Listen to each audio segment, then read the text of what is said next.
राज्यातील सर्व माता भगिनींना मला आश्वासित करायचंय, माता भगिनींच्या अकाउंटला डायरेक्ट डीबीटी हा करायचा आहे, त्यामुळे कुठल्याही पद्धतीची चिंता नसावी।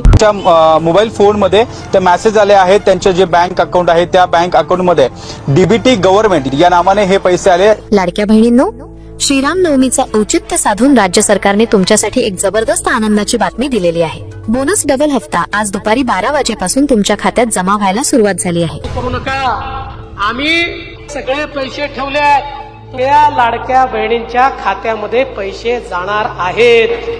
काल रात्रीच 12 जिल्ह्यांची यादी बँकांना पाठवण्यात आली होती। आता रामनवमीला अवघे काही दिवसच उरले आहेत आणि या खास सणाला सरकारने महिलांना एक आश्चर्यकारक भेट दिली आहे। 10वा हफ्ता आणि रामनवमीचं बंपर गिफ्ट मिळून 2100 अधिक 2100 म्हणजे एकूण 4200 रुपये तुमच्या खात्यात जमा होत आहेत। बँकांना हे पैसे तातडीने वर्ग करण्याचे स्पष्ट आदेश देण्यात आले आहेत। खुद्द मुख्यमंत्री देवेंद्र फडणवीस यांनी हे पैसे अर्जंट वितरित करण्याचे निर्देश दिले आहेत, त्यामुळे आता उशीर होणार नाही। कोणते आहेत हे 12 जिल्हे? चला लगेच जाणून घेऊया। बघा, सगळ्यांची लाडकी योजना म्हणजे मुख्यमंत्री माझी लाडकी बहीण योजना, त्याचा जो हप्ता आहे तो आम्ही त्या ठिकाणी सर्व महिलांच्या थेट खात्यामध्ये उपलब्ध करून देणार आहोत आणि साधारणपणे 5-6 तारखेपासून याची प्रक्रिया पूर्ण होईल आणि 8 तारखेच्या आत सर्व महिलांच्या खात्यामध्ये हप्ता हा त्या ठिकाणी उपलब्ध होणार आहे। महिन्याचा जो हप्ता आहे तो आमच्या सर्व लाडक्या बहिणींच्या खात्यामध्ये जमा करत। रामनवमी आता अगदी तोंडावर आली आहे। कोणतीही चौकशी न करता हप्त्यांचं वाटप होणार आहे। हे खरंच खास आहे। आता कसलीही पडताळणी न होता अर्जंट पद्धतीने हे पैसे तुमच्या खात्यात पडणार आहेत। लाडकी बहीण योजनेबद्दल अनेक गैरसमज पसरले होते, महिलांच्या मनात असंख्य प्रश्न होते, पण आता सगळं स्पष्ट झालंय। फक्त एकच कागदपत्र तुम्हाला अर्जंट लागणार आहे। कान देऊन नीट ऐका। उत्पन्नाचा दाखला म्हणजेच इन्कम सर्टिफिकेट काही खास महिलांना सादर करावं लागणार आहे। एकूण 60 लाख महिला या योजनेत अशा आहेत ज्यांना मोठी अडचण भासली आहे। जर तुम्हाला अजून पैसे जमा झाल्याचा मेसेज आला नसेल तर कदाचित तुमचाही हा प्रॉब्लेम असू शकतो, कारण काही महिलांकडून इन्कम सर्टिफिकेट मागवलं गेलं आहे। आता कोणत्या महिलांना हे लागणार आहे? कोणत्या बहिणींना उत्पन्नाचा दाखला जमा करावा लागणार आहे? लक्षात ठेवा, जर तुम्ही हा दाखला वेळेत जमा केला नाही तर रामनवमी पर्यंत तुम्हाला हा बोनस डबल हफ्ता मिळणार नाही। 12 जिल्ह्यांची यादी बँकांकडे गेली आहे आणि आजपासूनच पैसे वाटपाला सुरुवात झाली आहे। जर तुम्हाला मेसेज आला नाही तर कदाचित तुम्हाला हे कागदपत्र लागणार आहे की नाही, किंवा तुम्ही अपात्र ठरलात का हे तपासावं लागेल। फक्त 30 सेकंदात चेक करा तुमचं नाव या पैसे वाटपाच्या यादीत आहे की नाही, कारण 60 लाख बहिणी वगळल्या गेल्या आहेत आणि यामागे 2-3 मुख्य कारण आहेत। ती कारणं कोणती आहेत ती नीट समजून घ्या आणि लगेच पहा। उत्पन्नाचा दाखला कोणत्या बहिणींना लागणार आहे? कोणत्या बहिणींना हा दाखला सादर न केल्यास एप्रिलचा 10वा हफ्ता 2100 आणि श्रीराम नवमीचं गिफ्ट 2100 म्हणजे एकूण 4200 रुपये मिळणार नाहीत, हे सगळं लक्षात घ्या। पैसे वाटपाचे आदेश तातडीने देण्यात आले आहेत। आता फक्त 48 ते 72 तासच उरले आहेत आणि या काळात 36 जिल्ह्यांचा समावेश होणार आहे। पण जर तुमच्याकडून हे कागदपत्र मागवलं गेलं असेल आणि तुम्ही ते दिलं नाही तर इतर महिलांना पैसे मिळतील पण तुम्हाला मिळणार नाहीत, कारण इन्कम सर्टिफिकेट कोणाकडून मागवलं आहे हे तुम्हाला माहिती असणं खूप महत्वाचं आहे। महिलांनो, लाडक्या बहिणींनो, ती गरीब महिलांच्या करता आहे ज्या महिलेचं वर्षाचं उत्पन्न 2,50,000च्या आत आहे। त्या महिलांच्या करता खुरपण करणारी, धुडभांडी करणारी, झाडूपोछा करणारी, झोपडपट्टीमध्ये कष्टाचं जीवन जगणारी, अशा पद्धतीची निराधार अशा ज्या काही महिला आहेत ज्यांना त्यांचे मुलं मुली सुना सांभाळत नाही, जावई सांभाळत नाही, अशांच्या करता ही योजना आहे। आता मुख्य मुद्द्याकडे येऊया, रेशन कार्ड। होय, रेशन कार्ड हे या सगळ्यात अतिशय महत्वाचं कागदपत्र आहे। तुमचं रेशन कार्ड पाहूनच ठरणार आहे की तुम्हाला उत्पन्नाचा दाखला अपलोड करावा लागेल की नाही। ही खूप महत्वाची माहिती आहे, त्यामुळे शेवटपर्यंत लक्ष द्या। कोणत्या 12 जिल्ह्यांसाठी काल रात्रीच पैसे वाटपाचे आदेश देण्यात आले आहेत। बँकांकडे यादी सुपूर्द आहे, पैशांचा चेकही देण्यात आला आहे। आज दुपारी 12 वाजेपासून तुमच्या खात्यात पैसे जमा झाल्याचे मेसेजही यायला सुरुवात झाली आहे। कदाचित तुम्हालाही मेसेज आला असेल। मेसेज बॉक्स एकदा तपासून पहा। पुढील 48 ते 72 तासांत सर्व पात्र बहिणींच्या खात्यात पैसे जमा होतील। आजचे 12 जिल्हे कोणते आहेत ते आता आपण नीट समजून घेऊया। त्यानंतर कोणत्या 60 लाख महिलांना अडचण आली आहे आणि त्यामागचं कारण काय हेही पाहूया। आता या 60 लाख महिला अशा आहेत ज्या शेतकरी आहेत, म्हणजे ज्यांच्या नावावर काही जमीन आहे। नीट ऐका, ज्या शेतकरी महिला आहेत त्या नमो शेतकरी आणि पीएम किसान सन्मान निधी योजनांचा लाभ घेत आहेत. म्हणजेच त्यांना नमो शेतकरीचा 6,000 आणि पीएम किसानचा 6,000 असे एकूण 12,000 रुपये वर्षाला मिळतात. म्हणजे महिन्याला 1,000 रुपये. आता लाडकी बहीण योजनेचे 2100 मिळाले तर 1,000 आणि 2100 मिळून 3100 होतात. पण सरकारचा नियम काय आहे? प्रत्येक महिलेला सरकारकडून फक्त 2100 रुपयेच महिन्याला मिळायला हवेत. त्यामुळे आता काय होणार? नमो शेतकरी आणि पीएम किसानचे पैसे चालू राहतील, पण लाडकी बहीण योजनेचे 2100 रुपये 1100 रुपये केले जाणार आहेत असंही सांगण्यात आलं आहे.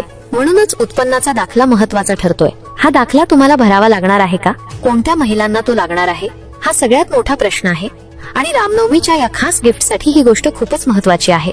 हा संभ्रम आहे, ही शंका आहे आणि हाच मुख्य मुद्दा आहे. उत्पन्नाचा दाखला कोणाला लागणार? खूप मोठा गोंधळ आहे. कोणीही तुम्हाला नीट सांगणार नाही. पण हे माहिती नसेल तर 10वा हप्ता तुमच्या खात्यात येणार नाही. जर अजूनही तुमचे पैसे जमा झाले नसतील तर कदाचित हेच कारण असू शकतं. आता कोणत्या रेशन कार्ड धारकांना हे लागणार आहे ते नीट ऐका.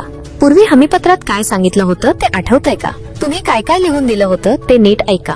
ज्यांनी ऑनलाईन फॉर्म भरले, ऑफलाईन फॉर्म भरले किंवा ऍप वरून अर्ज केले त्यांच्यासाठी एक मोठी अपडेट आहे. आतापर्यंत काय झालंय? 9व्या हप्त्याचं वाटप थांबवलं गेलं आहे, पण 10व्या हप्त्याचं वाटप सुरू झालं आहे. कारण रामनवमीच्या आधी हे पैसे देण्याचा निर्णय आधीच घेतला गेला होता. पैशाची तजवीज चालू होती आणि आजपासून टप्प्याटप्प्याने बहिणींच्या खात्यात हे हप्ते जमा होणार आहेत. 12 जिल्ह्यांची यादीही समोर आली आहे. महाराष्ट्रात 6 विभाग आहेत. नागपूर विभाग, छत्रपती संभाजीनगर विभाग, पुणे विभाग, नाशिक विभाग आणि बरंच काही. या 6 विभागांतून प्रत्येकी 2-2 जिल्ह्यांची निवड झाली आहे. ते कोणते जिल्हे आहेत त्यांची नावं पुढे सांगितली जाणार आहेत. पण तुमच्या जिल्ह्याचं नाव यात आहे का आणि तुम्हाला उत्पन्नाचा दाखला लागणार आहे का हे तपासा. जर तुम्हाला हे माहिती नसेल तर कदाचित इतरांना पैसे मिळतील पण तुम्हाला मिळणार नाहीत.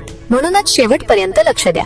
आता सगळ्यात आधी पाहूया कोणत्या महिलांना उत्पन्नाचा दाखला द्यावा लागणार आहे. महिलांचे 3 टप्पे तयार केले आहेत. 3 प्रकार पाडले आहेत. कोणते प्रकार? ज्यांच्याकडे पिवळं रेशन कार्ड आहे, ज्यांच्याकडे केशरी आहे आणि ज्यांच्या कुटुंबाकडे पांढरं रेशन कार्ड आहे. तुमच्याकडे कोणत्या रंगाचं रेशन कार्ड आहे ते कमेंट मध्ये सांगा, कारण या रंगावरूनच ठरणार आहे की तुम्हाला उत्पन्नाचा दाखला लागणार आहे की नाही. पहिली गोष्ट, जर तुमच्याकडे पिवळं रेशन कार्ड असेल तर तुम्हाला उत्पन्नाच्या दाखल्याची गरज नाही. अगदी स्पष्ट सांगतोय, पिवळं रेशन कार्ड म्हणजे बीपीएल कार्ड आणि अशा महिलांना हा दाखला दाखवावा लागणार नाही. पण उत्पन्नाची माहिती तुम्हाला माहित आहे का? ही प्रत तुम्हाला कुठे अपलोड करायची आहे? लाडकी बहीण योजनेच्या फॉर्म मध्ये. पण पिवळं रेशन कार्ड असेल तर तुम्हाला काहीच काळजी करण्याची गरज नाही. आता दुसरी गोष्ट, ज्यांच्याकडे केशरी रेशन कार्ड आहे, तुमचं रेशन कार्ड कोणत्या रंगाचं आहे? पिवळं असेल तर प्रश्न मिटला. आता केशरी आणि पांढऱ्याचा मुद्दा पाहूया. केशरी रेशन कार्ड हे एपीएल मध्ये येतं आणि अशा कुटुंबाचं उत्पन्न 15,000 ते 1 लाखाच्या दरम्यान असतं. त्यामुळे इथेही तुम्हाला उत्पन्नाच्या दाखल्याची गरज नाही. हा गोंधळ इथेच संपतोय. तुमच्या सगळ्या शंका आम्ही दूर करत आहोत. कोणीही तुम्हाला इतक्या स्पष्टपणे सांगणार नाही. जर तुम्हाला हे माहिती नसेल आणि कागदपत्र मागवलं गेलं तर जसं 60 लाख महिला योजनेतून बाहेर पडल्या तसं तुमचंही होऊ शकतं. आता पांढरं रेशन कार्ड असेल तर मात्र तुम्हाला इन्कम सर्टिफिकेट लागणार आहे. ज्यांच्याकडे पांढरं रेशन कार्ड आहे त्यांची विशेष पडताळणीही होऊ शकते. जर कोणी तक्रार केली तर पडताळणी होईल. कारण पांढरं रेशन कार्ड म्हणजे काय? त्यांचं कुटुंबाचं उत्पन्न जास्त असतं, 2.5 लाखांपेक्षा जास्त. पण ते 2.5 लाखांच्या आत आहे हे सिद्ध करण्यासाठी त्यांना उत्पन्नाचा दाखला मागवला जाऊ शकतो.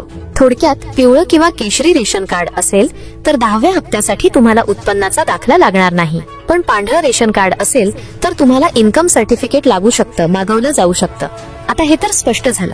तुमचं रेशन कार्ड कोणत्या रंगाचं आहे आणि आतापर्यंत किती हप्ते मिळाले हे कमेंट मध्ये सांगा. तुम्ही म्हणाल, सुरुवातीला तर काही नियम नव्हते. पण लक्षात ठेवा, दरवर्षी नियम बदलतात, नवे नियम लागू होतात. लाडकी बहीण योजनेसाठीही असाच खास नियम लागू करण्यात आला आहे. त्यामुळे तुम्हाला विशेष कागदपत्र, बँक खातं किंवा इतर गोष्टींची मागणी होऊ शकते. पडताळणी, अटी, शर्ती, निकष लावले जाऊ शकतात. म्हणूनच शेवटपर्यंत लक्ष द्या. चॅनल सबस्क्राईब करा, कारण छोट्यातली छोटी आणि मोठ्यातली मोठी अपडेट आम्ही तुमच्यासाठी आणत राहतो. सबस्क्राईब करायला, लाईक करायला, शेअर करायला पैसे लागत नाहीत. पण ही माहिती तुमच्यापर्यंत पोहोचवण्यासाठी आम्हाला खूप मेहनत करावी लागते. तुमचं एक लाईक आम्हाला प्रोत्साहन देतं आणि आम्ही असेच नवे व्हिडिओ तुमच्यासाठी घेऊन येत राहतो. आजपासून लाडकी बहीण योजनेचा 10वा हप्ता, एप्रिलचा हप्ता आणि श्रीराम नवमीचं बोनस गिफ्ट 2100 अधिक 2100 म्हणजे एकूण 4200 रुपये तुमच्या खात्यात जमा व्हायला सुरुवात झाली आहे. सगळ्यात आधी छोटे जिल्हे घेतले जातात. बीड, छत्रपती संभाजीनगर, अहिल्यानगर असू शकतं. पुण्यात लोकसंख्या जास्त असली तरी लाभार्थीही तितकेच आहेत. गडचिरोली, कोल्हापूर हे जिल्हेही अर्जंट मध्ये घेतले जातात. ठाण्यात तर प्रत्येक वेळी सगळ्यात आधी पैसे येतात. सगळ्यात महत्त्वाचं, तुमचं बँक खातं तपासा. स्टेट बँकेत खातं असेल तर पैसे सगळ्यात आधी येतील. पोस्टातही पैसे येतात, पण तिथे मेसेज येण्यास उशीर होतो. Indian bank, HDFC, ICICI, bank of Maharashtra, UCO bank या बँकांमध्ये पैसे जलद येतात. सेंट्रल गव्हर्नमेंटच्या बँका असल्याने तुमचं खातं आधारला ऑटोमॅटिक लिंक होतं. त्यामुळे काळजी नको. तुम्ही कोणत्या जिल्ह्यातून बोलताय, किती पैसे मिळाले हे कमेंटमध्ये सांगा. नवीन अपडेट्स तुमच्यापर्यंत पोहोचत राहतील. चॅनल सबस्क्राईब करा, बेल नोटिफिकेशन ऑन करा. धन्यवाद.